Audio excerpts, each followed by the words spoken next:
Imagine कीजिए, आपके सामने दम बिरयानी की एक हांडी रखी है। साबुत मसालों की महक, एकदम खिले खिले चावल और नरम गोश्त। बस सोचने भर से मुंह में पानी आ जाता है ना? लेकिन क्या हो अगर मैं आपसे कहूं कि भारत की सबसे मशहूर और शाही डिश किसी शाही दावत के लिए बनी ही नहीं थी। जी हां, आपने बिल्कुल सही सुना। मशहूर लखनवी दम बिरयानी का जन्म आज से 242 साल पहले भूख, भुखमरी और एक भयानक अकाल की मजबूरी में हुआ था। ज्ञानविद चौहान में आपका स्वागत है।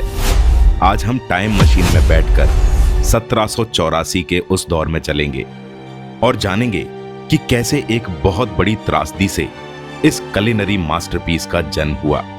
तो जल्दी से सब्सक्राइब बटन दबाइए और चलिए शुरू करते हैं। साल था 1784। अवध क्षेत्र, जिसे हम लखनऊ और उसके आसपास के इलाकों के रूप में जानते हैं, यहां पर एक भयंकर अकाल पड़ा था।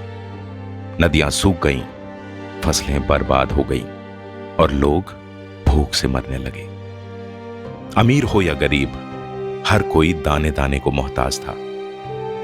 और उस समय अवध के शासक थे नवाब आसफ उद्दौला। अपनी आवाम की इस हालत को देखकर उन्होंने काम के बदले अनाज का एक शानदार आइडिया निकाला। दिन में तुम सल्तनत के लिए काम करो और रात को सल्तनत तुम्हारा पेट भरेगी। लोगों को रोजगार देने के लिए नवाब ने एक विशाल इमारत, मशहूर बड़ा इमामबाड़ा बनाने का आदेश दिया। 20,000 से भी ज्यादा भूखे प्यासे मजदूर, जिनमें आम लोग और अपना सब कुछ खो चुके अमीर नवाब भी शामिल थे, काम करने आ गए। लेकिन अब सबसे बड़ी चुनौती यह थी कि बिना किसी मॉडर्न किचन के हर दिन 20,000 थके हारे लोगों के लिए पौष्टिक और पेट भरने वाला खाना कैसे बनाया जाए। आवश्यकता आविष्कार की जननी है। इस मुश्किल काम के लिए एक जीनियस सॉल्यूशन की जरूरत थी। शाही खानसामों ने मिट्टी के बड़े बड़े बर्तन और तांबे की विशाल हांडियां मंगवाई। अलग अलग डिश बनाने की बजाय उन्होंने गोश्त, चावल और कुछ बुनियादी मसालों को एक साथ इन बड़े बर्तनों में डाल दिया। समय और ईंधन बचाने के लिए उन्होंने इन भारी बर्तनों के ढक्कनों को गूथे हुए आटे से सील कर दिया ताकि भाप बाहर न निकले।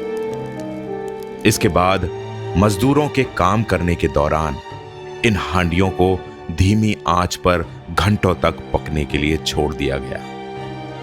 धीमी आंच पर पकाने के इसी तरीके को हम दम पुख्त कहते हैं। दम का मतलब है भाप को अंदर रोकना और पुख्त का मतलब है पकाना। जब रात में रसोइयों ने आटे की सील तोड़ी तो मानो जादू हो गया। गोश्त एकदम मक्खन की तरह मुलायम हो चुका था। चावलों ने सारे मसालों का स्वाद सोख लिया था और महक, वो तो बस लाजवाब थी। मजदूरों को यह बहुत पसंद आया। यह कैलोरी और प्रोटीन से भरपूर था, जिसने उन्हें इमामबाड़ा बनाने की ताकत दी। एक साथ बन रहे इस बड़े लंगर की खुशबू इतनी मदहोश करने वाली थी कि एक दिन ये खुद नवाब आसफ उद्दौला की नाक तक पहुंच ही गई। कहा जाता है कि जब उन्होंने मजदूरों का ये खाना चखा तो वो इसके दीवाने हो गए। उन्होंने तुरंत अपने शाही रसोइयों को इस रेसिपी को और बेहतर बनाने का आदेश दिया। रसोइयों ने इसमें केसर, केवड़ा जल और महंगे मसाले और गोश्त के बेहतरीन टुकड़े मिलाए और इस तरह कंस्ट्रक्शन साइट पर मजदूरों का पेट भरने की मजबूरी में बनी एक डिश उस शानदार और खुशबूदार अवधी दम बिरयानी में बदल गई, जो आज हमारे दिलों और डाइनिंग टेबल पर राज करती है। तो अगली बार जब आप दम बिरयानी ऑर्डर करें और आटे की वो सील तोड़ें, तो याद रखिएगा, आप सिर्फ खाना नहीं खा रहे, आप 242 साल पुराने इतिहास, संघर्ष और शाही इनोवेशन का स्वाद ले रहे हैं। क्या आपको अपनी फेवरेट डिश की ये अनोखी कहानी पता थी? मुझे नीचे कमेंट करके जरूर बताएं।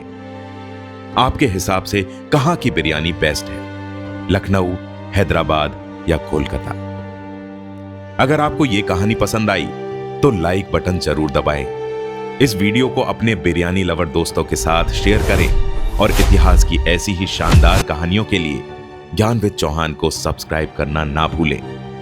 मिलते हैं अगले वीडियो में, तब तक एक्सप्लोर करते रहिए और खाते रहिए।